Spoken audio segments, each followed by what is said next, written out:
I just use my iPad. Okay, we're recording now. All right. Okay, for the links that were sent out, you can click on save the chat, and then that should save on your computer. So when we're all gone, because that's not going to be there. Oh, okay. I've never done that either, so thank you for that. Okay. So where is that again? Where is that feature? So if you click on chat, there's a 3 little dots that you should see, and if you scroll over it, it says more. If you click on it, it says save chat. Okay, I'll find it. So anyway, so yes, I use Explain EDU, and it's voice over whiteboard, and I still have to create a fair number of videos for the first term. I've got everything ready for third quarter. So if you're teaching an Organic 2 and you want to use any of my videos, feel free to do so. It's definitely me and how I run my class. And it's like the various reagents are a mishmash of different textbooks that I've used over the years. So I can't say that it goes with Klein or it goes with Smith. It kind of goes with a lot of different things, but you're welcome to have it as references. And then I'll just be, over the summer, I need to start recording all my videos for first quarter, and those will get posted up on that YouTube channel.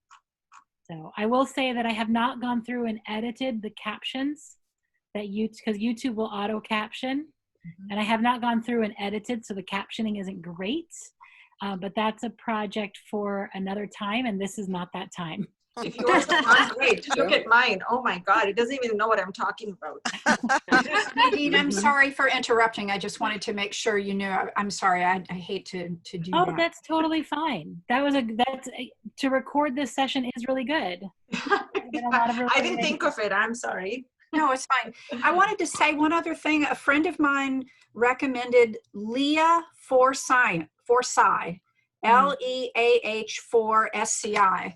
And she really likes that one. I haven't looked at very many of those videos, but if you're using other people's videos, you might find that to be a useful resource. Just be careful with that, because I think that's where Cheg's getting the hydrogens falling off, because she has a few like that, especially in Organic 2. So a lot of them are good in Organic 1, but Organic 2, hers gets like a little... Has anybody looked at Professor Dave? Yeah, I actually use those, and my students like them because they're just an introduction and overview, and so I actually use those so the students get kind of a preview of the chapter or a section kind of a thing, because I'm trying to get my students, like my freshman students, you know, for reading strategies to kind of preview and all of that, and I'm still working on that for Organic. They won't do it, but this video is kind of their preview. So I'll assign one of his videos and then tell them what section's in the textbook. And some students, the students who actually read the textbook, they'll just preview those sections and don't even watch the video, and they're still able to do fine on the quiz. But the other ones, they'll just watch the video. Eventually they'll have to get to the text, but they don't like doing that preview. And so this kind of forces them to do it. You know. Valerie, what did you say it's called? It's the Ask Professor Dave. Professor Dave. Or Professor Dave Explains, because he does it for organic chemistry. He even has some lab stuff. He's got a lot. Techniques that he, fights against flat earthers, or arguments against flat earthers. It's pretty good. Yeah, got everything. Thank you. Even though he's kind of boring, the organic chemistry tutor, his videos are really good if your students want to watch like a ton of practice problems. I have to listen to him on like 1.5 speed. Like, he talks so slow. But he does a lot of practice problems, so I usually post those as like, need more practice, work it with this video. Right, yeah. That's how I'll use the Khan Academy one, because they're longer too. So the students who need more help than they can get from the text and the homework and me, I have them do the Khan Academy ones. Yeah. Thank you very much, everybody. This is very helpful. Is anybody willing to share kind of their general points breakdown for a flipped classroom? Points meaning? Like how you divide up your grade categories? Sure. I mean, I give equal to what I asked about the I have study sheets for them, so I don't give them quizzes. I have quizzes also. I have so many things. But yeah, so the quiz and the homework and the study sheets, which they have to do after watching the videos, are pretty much equal. That's about 10 to 11, 12%. Quizzes are probably the least, because that's something that just freaks them out for some reason. They feel like if they fail one quiz, they fail the class. So I'm like, okay, so that's the least percent. The exams are usually the highest percent points, you know. And then I keep 5 for myself if I like the student. Just kidding, no. I just, you know. But, and what about those of you who use like group work and discussions and that sort of thing? How does that fall into? I don't do that, because for me it's yeah, you know, I don't do, I mean, I do group work, but I don't grade them on that. Yeah, I don't know if anybody else does. Yeah. So I've typically done 20% for my final exam, 30% for in-class exams, and there's typically 3, so 10% per exam. And then that's 50% total. And then the remaining would be 15% online homework, 15% paper homework, which I'm actually going to be getting rid of for fall, but I don't have it worked out yet. And then 10% for online discussion.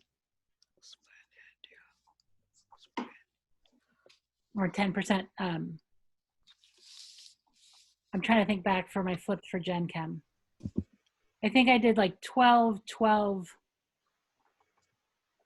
I think about 10% or 12% on quizzes, and then the remainder on discussion.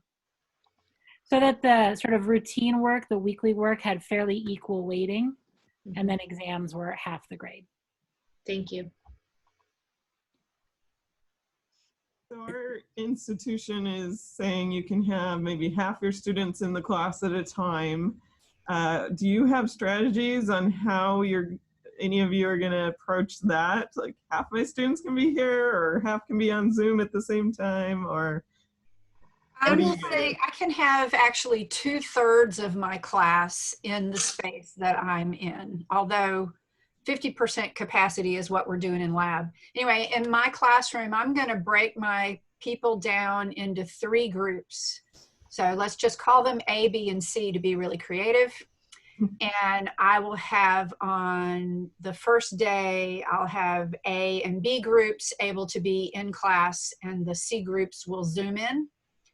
And then the next class period, B and C groups will be in class and A will Zoom in, and then on and on, so that every 3rd class period, you have to Zoom in instead. I'm going to start that way.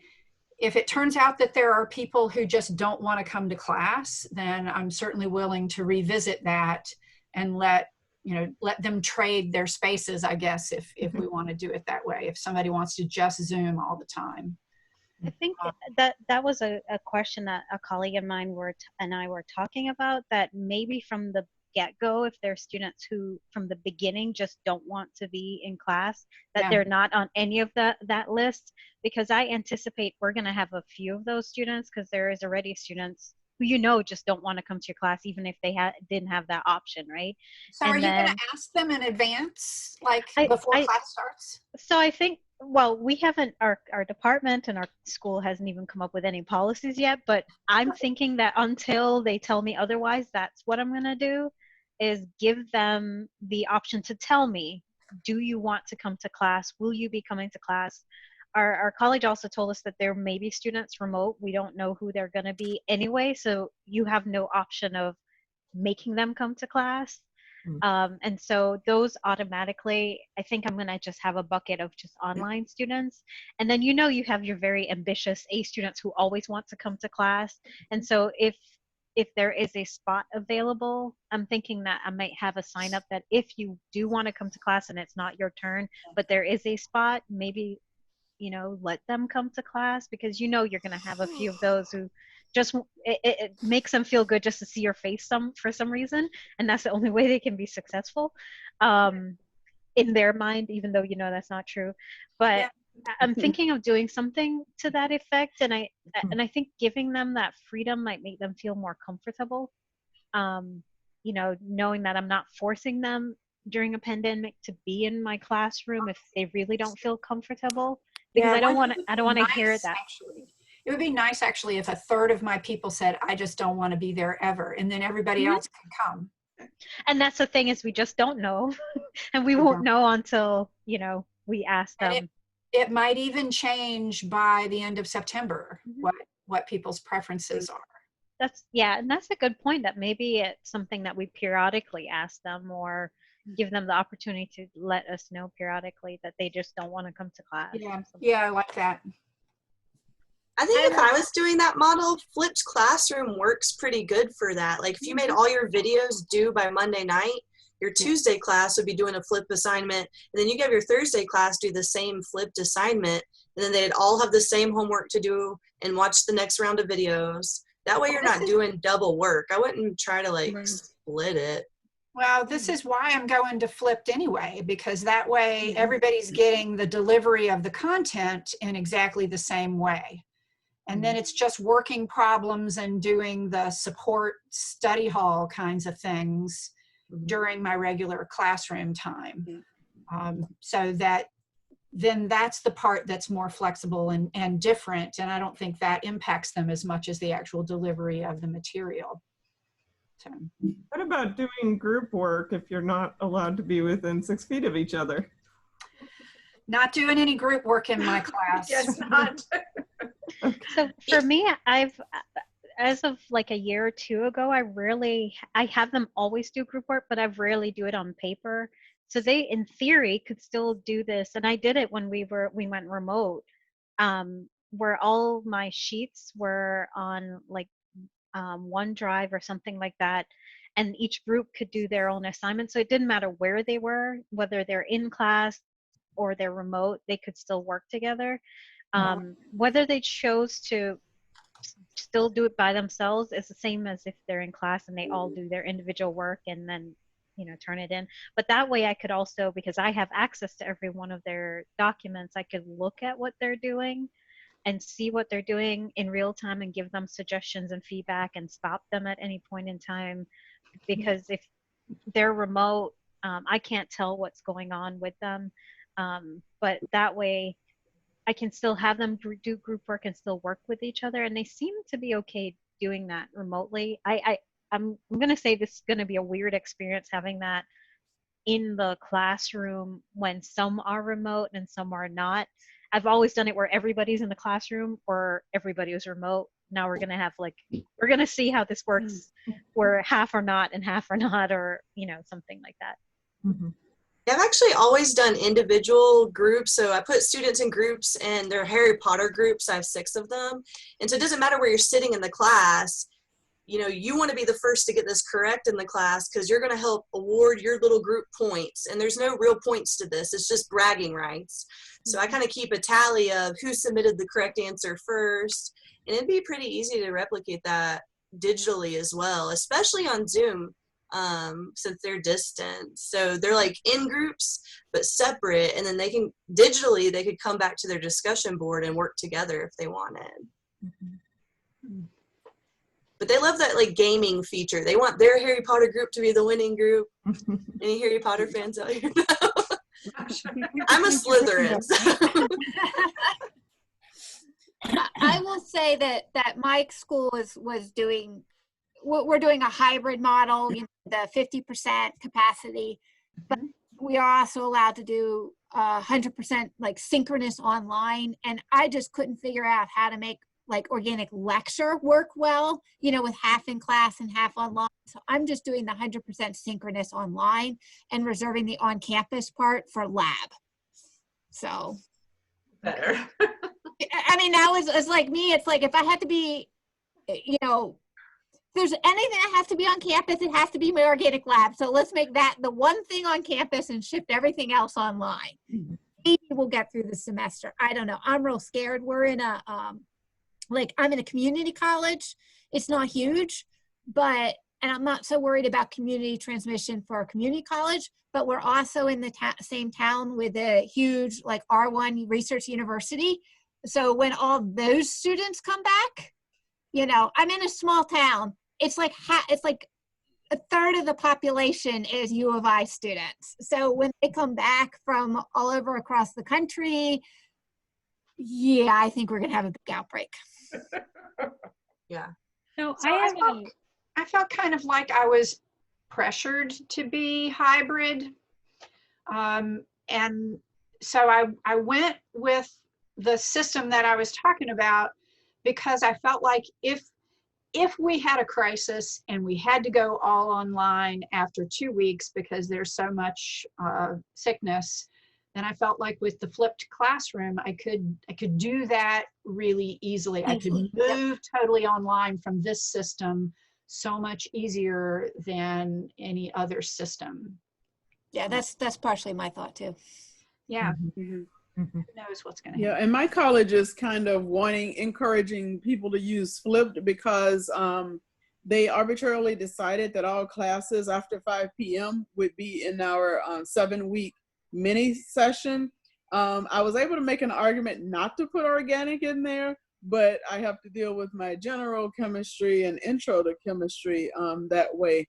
And so the only real way to do that, because you're still meeting twice a week for the same time, so you got half the time that you're not meeting. And so really the only way to try to get at that is with a flipped classroom. So they're, giving us some training on flipped classroom for that reason. But I had, done it with, like I say, partial flip with organic because I read an article in a Journal of Chem Ed a few years ago about the effectiveness, and it seems to be working, even though I know my implementation has not been great. It's kind of been haphazard, but it seems that students are getting better, or I'm becoming a better teacher or something. So I have a question. So if you're doing problems during class, about like how many problems do you expect them to get through in, let's say, an hour?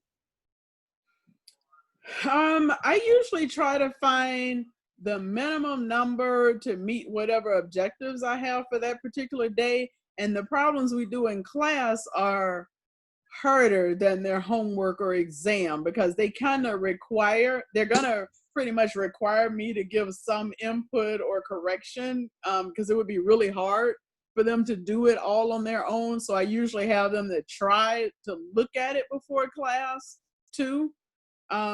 But it just depends on the topic. Sometimes there are 3 and we were meeting maybe an hour, 10 minutes. Like when we're face to face, we're hour 45. And I do a variety of stuff there. I didn't just have one problem. I may have like some particular, like sets of problems when we're in class. But when we're doing by Zoom, I try to, scope it down. So it might be 3, 3. Oh. Mm-hmm. I'm glad you asked that. I was thinking like 8. No, I guess it depends on how hard it is, right? Yeah, it depends on the topic. There's so we're much doing variation. some synthesis type stuff, that's the 3. Because when I did it, when we were Zoom, I was in OChem 2. Because we only do OChem 1 in the fall, OChem 2 in the spring. And so the problems are more complex in OChem 2. Yeah. Yeah, I think but yeah, if you're doing some nomenclature type stuff, you're going to give more than that. But yeah.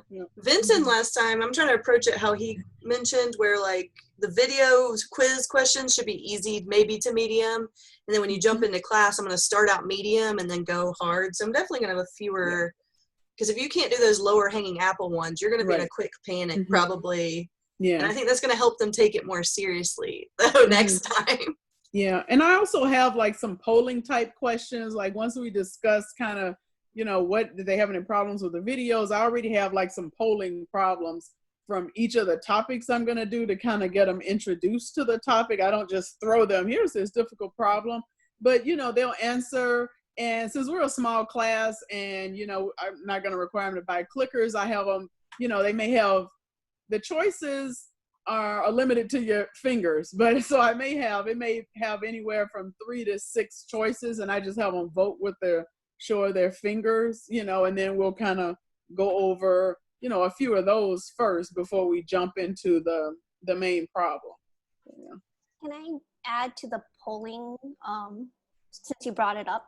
So if you're using Zoom, there's like a polling option on the bottom. Mm. I know a lot of people don't use it because you have to like import your questions each time. What I do is I have them saved. So I have a bank of questions and the options are true, false, A, B, C, A, B, C, D, A, B, C, D. And so I can write whatever question I want at the moment up on my like iPad and then multiple choice it for them. So then I can always poll easily without actually having to write a specific question. That's exactly how I do that in Zoom too. It's just having these blank templates where they're not actually questions. It's so painful to put questions in Zoom otherwise. And so it's just the variations on how the question could be asked. And then just like you said, I'll have one that just says true, false in the title. And then I open that one and that kind of thing. I was wondering if anybody had tried any outside of Zoom polling, like having two windows open at once. Like, is that too techy, you think, for the students to do? There's an option. Have you guys heard of Plickers? Yeah, so I've used Plickers. Do they work over Zoom? No. No, it's not going to be. It's like too far away. Yeah. Even if they hold it like right up against the camera? It has to be very clear. Dang. Very, very clear. I've used Poll Everywhere is one option that is up to a certain limit is free, and you can poll your students. They'll just have to click on the link, or they can text their answer or something. It gives them a wide variety of ways that they can put their answer in. So I've done that in some of my classes. And there was another one that I was going to say, and now I forgot what it is. I've also had just them using a Google Doc, which is sort of blank, and it's just A, B, C, D, and I have it on my screen. This is question 1, and they just fill it in, and at the end of the day, they submit it. I've had them do that as well. I mean, I'm actually a mobile tools trainer. I can list all the apps. It's just like, I'm worried about them getting taken out of Zoom, like during a class. Like, am I going to lose them once we do that? I just haven't got to try it yet. Do you care if it's like they're anonymous in their answers, or like that they can see each other answers? I mean, because you can be really low tech and have them just, you know, I do fingers, put like an A on a piece of paper and hold it up or something like that. You can just scan and see. I mean, everybody could, but I usually don't. Usually in my classes, like I say, it's a maximum of 28, and by the time they get the organic, most of them know each other, so I just do a show of fingers.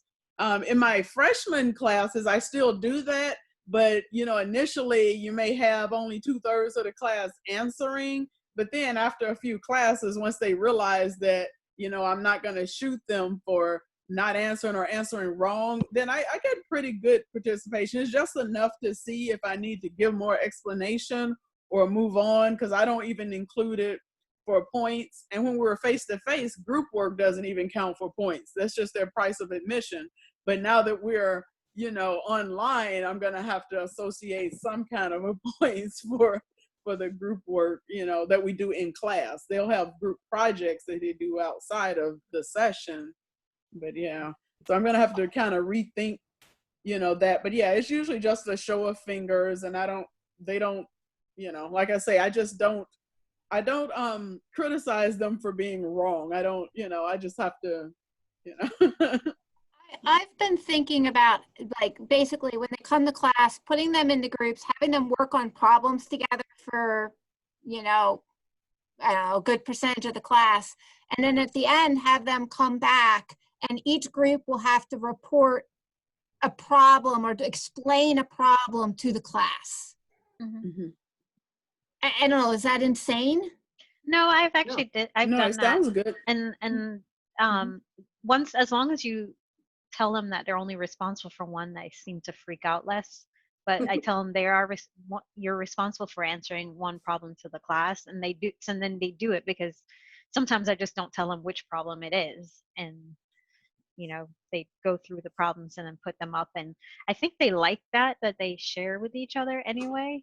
Because I tell them, I'm going to help you and correct you. This is not, it's not a test. I'm not grading you on it. And they want to see what your feedback is on their stuff. So I think they like that. But as long as you make it so that they don't stress over it, like it's not like you're not grading them on it. No, I would just be grading them on, if I graded them, it would just be on the fact that they tried.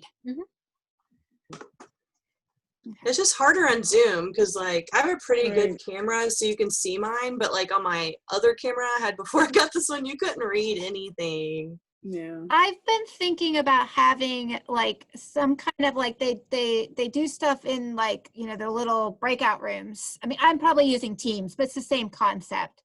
Yeah. And like have a shared file, like a PowerPoint or a Word document, or I don't know, a OneNote document where they can post their, like I will assign them, you know, like you need to put this answer in, and they would put that answer in, and then you know, we come to class and I can pull up the document with all the answers, and then they can just explain it. Sometimes if they don't, like some of my students have tablets, so it's easy for them to share screen, but the ones that don't, I am just the writer. So I just say, tell me what to write.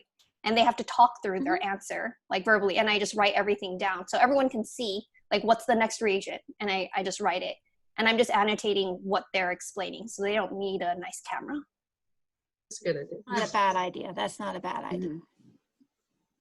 So then you just have them share screens when they come back together. So, you know, they can either explain the problem or you would write it out.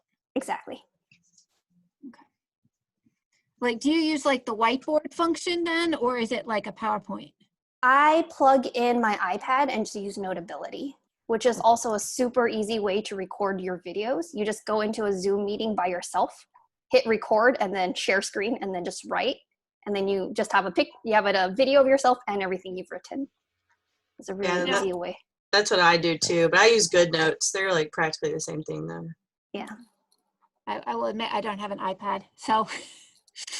Yeah, I got a Wacom tablet because one of my coworkers got it, and they're cheaper. I have an iPad, but it's the kind that can't use the Apple Pen, and my handwriting is already bad, so the regular stylus is horrible on my iPad. Mine's old too, but I have this like. One of those. Oh yeah, I had one of those too. But I'm just saying my handwriting is really bad, so it didn't look that good. But with the Wacom, it's really nice. I mean, you don't really have to see, and it works better for me too because then my computer screen is vertical in the same position. I don't have to, because I tried with my husband has a touchscreen laptop, and to write on it, you have to have it, you know, like horizontal to the table, and I didn't like that because I would have to log in with a second device. It didn't work. But with the Wacom, it was a little bit better. Well, it was a lot better. You know, I could write with that, and I do that with PowerPoint too. You can ink on the PowerPoint. Yeah. So that was, and I thank my coworker. My coworker got a cheaper version than the Wacom, but I'm like, I'm gonna do get the Wacom one. And he thought it was good too, you know. And like I say, because I had tried putting my iPad in as a second login, and I had to disable the audio on it because I was getting feedback, and I just didn't like the drawing. It was real hard for me to draw right, but the Wacom doesn't work well for me. I mean, my handwriting is probably then, I don't know, I don't want to say worse. Mine is horrible. Mine didn't work, but I'm using Surface Pro, Microsoft Surface Pro, and it's beautiful to write on too. I think it's that works well. And yeah, I mean, I don't use a second thing as well, so I have to put it down and then write, but it's working out, you know, pretty well. That's what I use for my husband. It's not a Surface, I forgot what it is, but it worked nice for the screen, but I realized I actually liked having the screen kind of up in front of me. Oh, it's much with nicer. The Wacom. Yeah. I wish my writing was better. And the Surface Pro is too expensive. If I had already had one, then I would probably use it. But because I'm like, no, you know, the college was not paying for anything. I'm like, I will buy a Wacom. My college has been very good for that. You know, they provided the Wacom also, and then the Surface Pro as well. So that was very good. Okay. I have a moderately old iPad, like generation 4, and I use an app called Doceri, which allows me to write on the PowerPoint on my screen. But I can zoom in so I can write more clearly with a regular stylus, not an Apple Pen. So that works pretty well for me. Yeah. So can I shift gears and ask a bit of a philosophical question? We have possibly been given permission by our governor to have some labs on campus with social distancing guidelines in play. Our college had already decided to go fully online for the fall.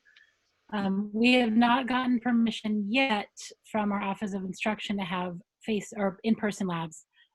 We're kind of investigating it, but we have concerns that there will be some students who do not want to come at all on campus. And then personally, like I was thinking, great, you know, if I can just get them twice on campus to do like a recrystallization and a distillation, that'll be our techniques for the first term. But personally, I'm also sort of engaged in this discussion with myself and my own daughter going to elementary school and my comfort level with that. And so I'm trying to have this discussion or this thought process of, if I'm not certain I'm comfortable for her to go to elementary school, why would I be comfortable to have my students come to the lab? And so our Gen Chem group has pretty much decided, you know what, we're not going to have them. We're not even going to try to get permission to do Gen Chem face-to-face, even like a small amount of it. Just sort of like wondering what your thoughts are philosophically on this dichotomy. I'll start. I am actually very thankful we're allowed to have on-campus organic lab, because I'm having a hard time trying to figure out how to teach it 100% online. My students really hated the online portion at the end of the semester, last semester. That being said, my lab space is actually very, very small, but it's pretty much 100% hoods. So it's pretty much a negative pressure room where I have my students working at hoods pretty much 100% of the time that they're in the room, which makes me feel much more comfortable about having them be on campus than if in other situations, because I'm not, you know, they're going to be masked, they're going to be wearing, you know, gloves, they're going to have their goggles on, right? So they're going to be coming, and my labs max out at 15. So even though it's a small space, we're going to have a maximum of 8 students plus me. So it's not going to, it's going to be small groups. And we would have 6 at a time student-wise, and they'd have gloves and they'd be masked and they'd be wearing goggles as well. And in some sense, it's probably not actually going to be me. It'll be a different instructor teaching my labs, because I'm on part-time maternity leave next year. So it's like there's this whole other thing. It's like, well, can I ask somebody else to do that when I'm not necessarily comfortable with it? I'm just really struggling with this this sort of philosophical, because I initially was like, great, we're actually going to be able to get some of that technique done.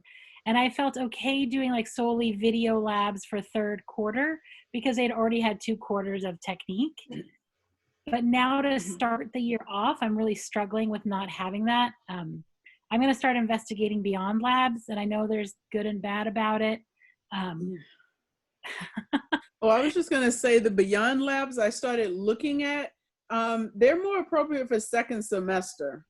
Okay. They're actually building modules for 1st semester, and they said they should have them out within a week or 2. So I'm waiting to hear about them. Okay. So I had asked like 2 or 3 months ago about that, and they said yes, they'll build some. Okay, so they didn't tell me that when I talked to them, and I had it on the required text list for our lab, but then I took it off after going through them. I'm like, there's one lab, there's like a TLCIR that they would use. So I guess I can have the students purchase it. It's $25. If that'll be good if they have those. They're gonna have TLC, because we're definitely gonna use them. Distillation, recrystallization, and masking. Oh, that's excellent. Okay. Yeah, because what is it called again? When I asked them, it was about a month ago. They were like, nope. Sorry, what is it called again? Beyond Labs. Beyond Labs. Oh, yeah, Beyond Labs. Okay. Said that to you because it was like 3 months ago. That it might depend on who you talk to. There is an actual organic person. Yeah, because they actually had a webinar, and it was probably a month ago, because that was around the time we were finalizing book orders. And you know, I asked if they were gonna because a couple of people had mentioned that it was more appropriate for Gen Chem 2, and nothing. You know. Okay. That is good then. With the philosophical question, that is exactly why I ended up putting my labs fully online. The main thing was, this is our one time where your personal feelings, if you're a lead instructor of something or in charge of making this decision, you have to take that in consideration. So, you know, I'm high risk and I couldn't put somebody else in danger to teach a lab. I think if you have a lab with all hoods, like Laura has an opportunity to have, I would feel safer, but my lab isn't like that. It's very small. We would have a maximum of 8 students. And in the organic world, there's a very big mixer view on masks. I do not feel comfortable having fumes with the masks. And so if we do just face shields and you're going against CDC guidelines, and I don't want to have to, if I'm going to have to rewrite my labs digitally, I don't want to have to rewrite them face to face also to remove anything that might cause fumes that would get trapped in a face mask. So, you know, ultimately I was like, I'm not going to keep rewriting everything. I'm just going to go online. Also, all of my students are in the health field, all of them. Yeah. So even if there's just 8 of them, I feel like we're creating a purposefully high risk environment. We're not talking about a regular class. These are all people that could be coming into higher risk situations than the average person. So I just felt like I was creating a storm, and I said, we're going to go online. And our cases where I'm at are rising rapidly. We're a hot spot. So, you know, that plays a big role too. How many cases do you have, and do you feel hopeful that it could go down? Because in my area, I don't think we're going to go down soon at all. Can I ask a question about the masking in organic lab? I have, we're going to have 50% capacity, and so each student would have their own hood, 6-foot hood, and then there's going to be a clear shower curtain barrier between each of the hoods, so that if a student is over to the right of their hood and the other student is to the left of their hood, they'll have a barrier between them. So anyway, they do all their work in the hood. Are you saying that you feel like there are fume issues under those circumstances, or do you not have hoods? No, my lab has very few hoods. They're normally just kind of chemical storage. So even if you're doing a distillation, you're doing it at a bench top currently. Yeah, absolutely. I totally agree. Going online is the right choice there. And even with hoods, though, they still have exposure. They have to bring the reagent from one spot to the hood, or from one hood to the other. There's always exposure for organic fumes in an organic lab. So you know, you can try to minimize it, but it's still there. It's just, that's why we tell students, one of the reasons not to wear contacts in lab, right? Because you can get vapors trapped under there. What we're planning to do is have, well, normally there's a 4-person bench that goes with 2 6-foot hoods. So we're going to have an individual student now on one side of that bench. There will be a barrier down the center of the bench, and then the barrier between the 2 hoods. So they have their own hood, they have their own bench. We're going to relocate balances so that each student is using their own balance and their own set of reagents that they would have to measure out phthalic acid that they're recrystallizing or whatever. So I'm now feeling really horrible about this mask business. I'm trying to think through if this is gonna work and still be safe for them. Does that? No, I was thinking mask would be fine, because some of my students still use mask even though it was not a problem before. And that's because some of them are very sensitive to certain smells. And so they would wear a mask, and we do provide masks in our lab. So I've never had any issue, and there are some students who are really sensitive to even something like ethyl acetate.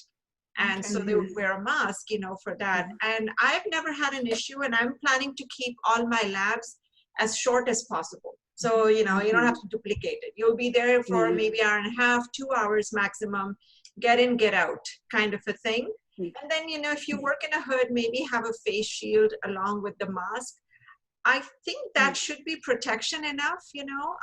I think it should be, that's the feeling I have. I mean, I'm going myself to teach as well. So that's what my thought process was. So I'm comfortable with it, you know. And of course, we have to let the students know that this is what they're doing. And I already told them once, and I'm going to remind them again, that it's really entirely their choice, you know, whether they feel comfortable or not. I mean, they're registering for the course.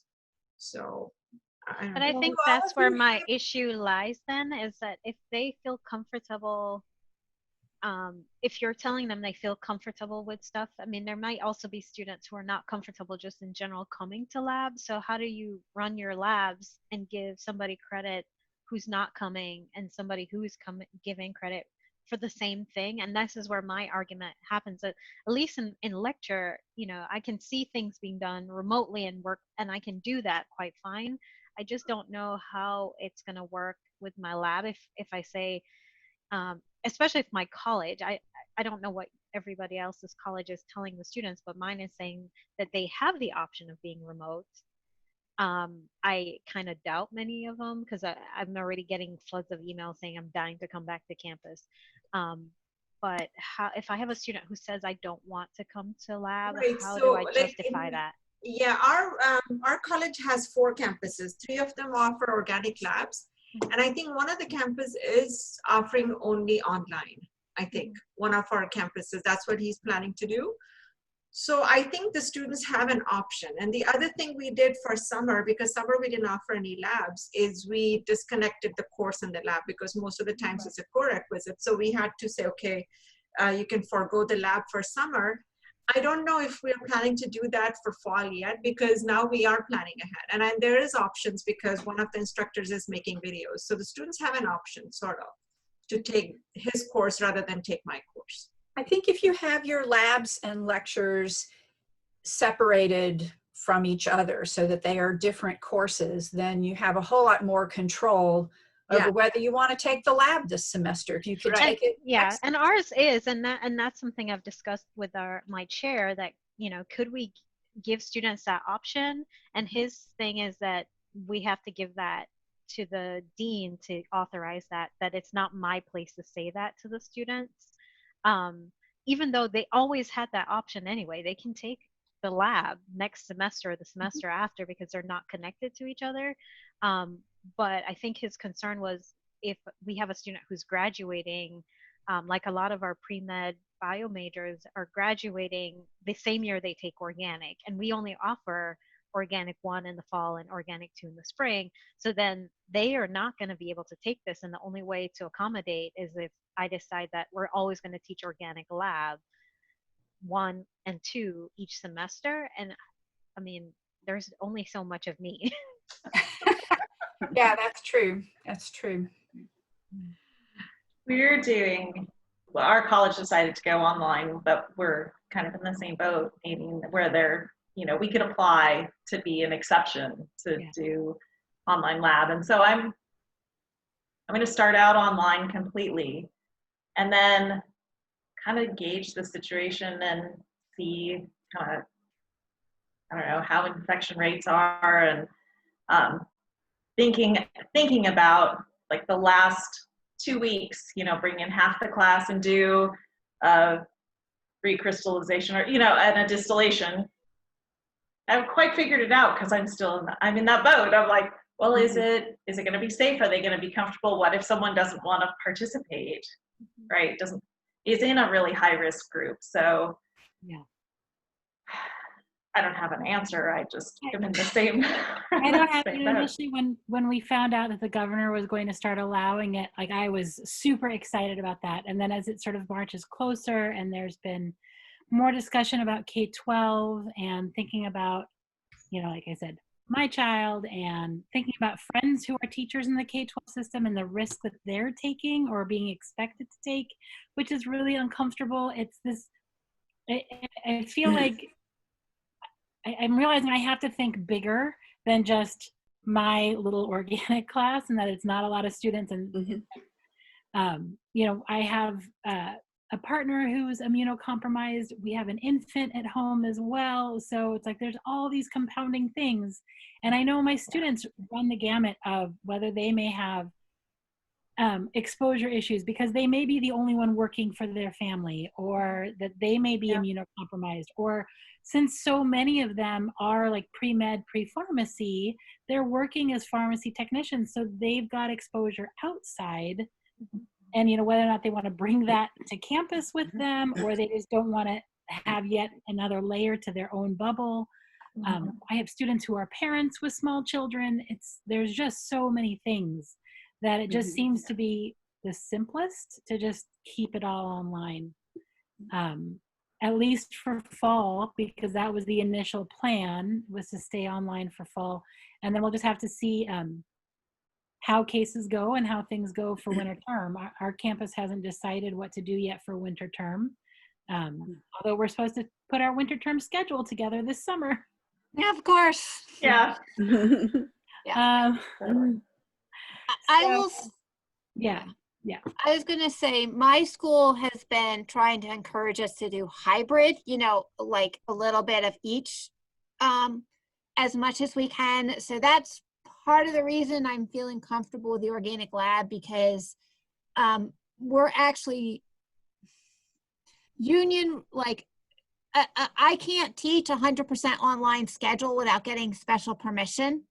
I have to have some classes on campus in my schedule.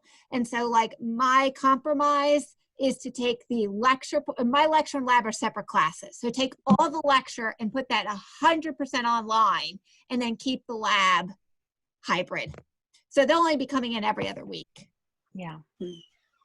I have to have an on-campus component. So I guess a question then is, what happens if you do have a student who gets sick and they're out for 2-3 weeks?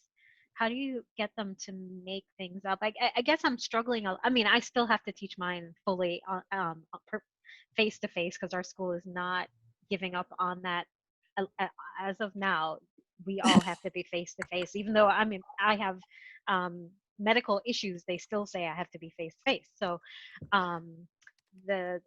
my concern is, and I keep asking our dean this, is if a student gets sick, and let's say unfortunately they're sick for 14 days or 3 weeks or whatever it is, I personally don't have the time. I'm teaching 5 classes. I don't have the time to go back in the lab with them. How do I, how are you going to manage that? Right. So like we do usually in our labs, like, okay, you give them one lab off or something like that. Or you have to think about some alternate assignment. I mean, obviously that's how it's going to work, because you can't assess students on different things then, like one doing 5 labs and the other one doing 7. There has to be some other thinking, and it's a lot of and that's the thing. That's the thing is I came up with lots of things. I just don't know. Is it fair? Is it fair? Because especially since I have a lot of pre-meds, they don't even want to be in my lab, much less. I mean, my chemistry majors, they love being in the lab for some reason, but some of my pre-meds don't. And if I say, well, this person, I know they're sick, they have a different assignment, I'm going to hear, well, why can't we have alternate assignments and just not come to lab sometimes and things like that. I'm trying to envision my students and they're complaining. So we came up with a model for our general chemistry labs where if a student missed, we used to have them like they could just drop a lab. But then they would take the practical and they would bomb that section of the practical for the lab they just skipped. Because they wanted to, or they got sick or whatever. So we actually came up with a model where for every experiment we developed makeup data with the idea that it essentially was like we would provide them with the data that they would collect in the lab, and then they would go through at least the analysis portion, and they could earn up to, I think it's either 50% or 70% of the overall score for the lab. So it's still rewarding a student for coming into campus. Like they would be able to get 100%, whereas someone getting makeup data could only get 60%, say. But it still had them go through the analysis portion. They just didn't get that physical manipulation. Now, this was something that we did pre-COVID, and the idea was that if they had to miss a lab because they were sick, most of the time they're only sick for a week. And COVID is not presenting that way. COVID is presenting much, much longer if it's a particularly strong case. And now we're online for labs, so we don't need that makeup data, but that might be something to consider, that if it is sort of a one missed lab situation, you can provide them with data to analyze, and then maybe be able to assess them at 80% of maximum, or so they can get some of the experience, some of the methodology, but not have exactly the same as a student who was able to come to campus. So that has crossed my mind, and I do something like that on the normal circumstances, but we're not allowed to penalize them at all for attendance. Like that is one of the only policies that we've been given so far, is you cannot you cannot penalize them, and you can't mandate that they come. And so that's why I want clarification. What? Well, I mean, this is why I think we need to have, at least my college needs to have a separate lab policy, in my opinion, because it's a lab. I mean, you either tell me that if you're gonna put my life at risk to come to lab, they all need to come to lab with me. I just don't understand the concept, and so I guess I'm learning outcomes, because you got to meet the learning outcomes. So if the student is missing a lab, I mean, they're obviously missing that part. So I mean, if you maybe talk to them from the learning outcomes point of view, maybe they might think differently. So I think specifically that is something that we're trying to get administration to address, but still we haven't heard anything. And it's something I've asked my chair, and the only thing they've come out with in our plan is you need to be creative. Like, well, also the general chemistry format is harder to implement in organic chemistry. Organic chemistry, you can't just give data and have them write up a lab report for the most part. So I agree. There's no calculations like there would be for a Gen Chem lab. Right. Theoretical and percent yield. You can give them all different starting amounts of their materials. Yeah, but that's just like the end point. Like all of the stuff before that, they're missing out on. Oh, I agree. I totally agree that I want them to pour those things together, watch the reflux for a while, and all of that. But if it ends up being like it was at the end of last semester, they have one more lab to do. Okay, I'll give you a video of it, and here's some fake data, work it up and apply these things. I mean, I was just talking to my colleagues earlier, we decided that we have to get through at least 50%. Yeah, you have to get it. If you lose 50% of the lab, then you've not gotten those. I'm pointing over here because that's where you are. Anyway, if you don't get 50% of it, then you really haven't learned how to do a recrystallization to the level that we expect you to, or you haven't done all the. I mean, having lab credit means that you've got hands. It's so frustrating. Yeah, ours is 60%, and our lab is in with our lecture. So if you don't get 60% in lab, you fail the course and you have to retake it, even if it doesn't matter what your lecture grade was. So that's a harsh reality of them being together. But Deborah, now I'm curious, like, what is your school's plan if somebody tests positive? Because like my school, we have contact tracing where every single person that comes on campus, they fill out a form so they know every student, every faculty, every staff, what building they've been in. They send out emails all the time to encourage you to report, self-report if you've got it. And then if somebody gets it, that room, if not that hallway or building, will be shut down for 10 days. So, you know, that's another thing. I was like, I can't deal with this planning. Yeah. Because again, they're healthcare workers. It's pretty likely somebody's going to test positive sometime. And I don't know. I just want to say one thing. I'm really, really sorry to interrupt. But I had the Zoom meeting for 2 hours.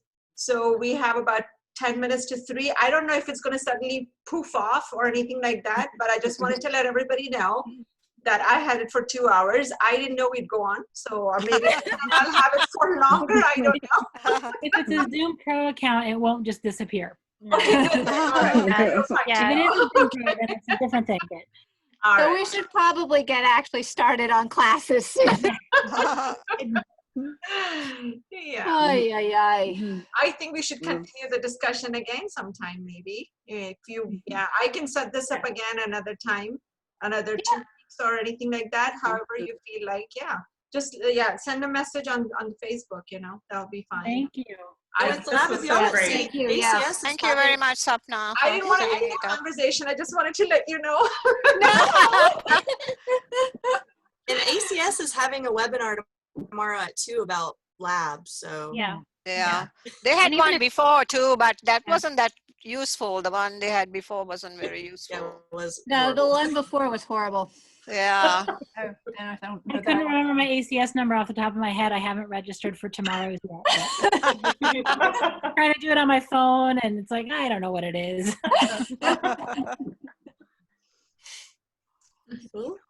Well, thank you all. How do I send the chat to everybody? Do I just post this? So I have 2 questions. Yeah, the chat thing.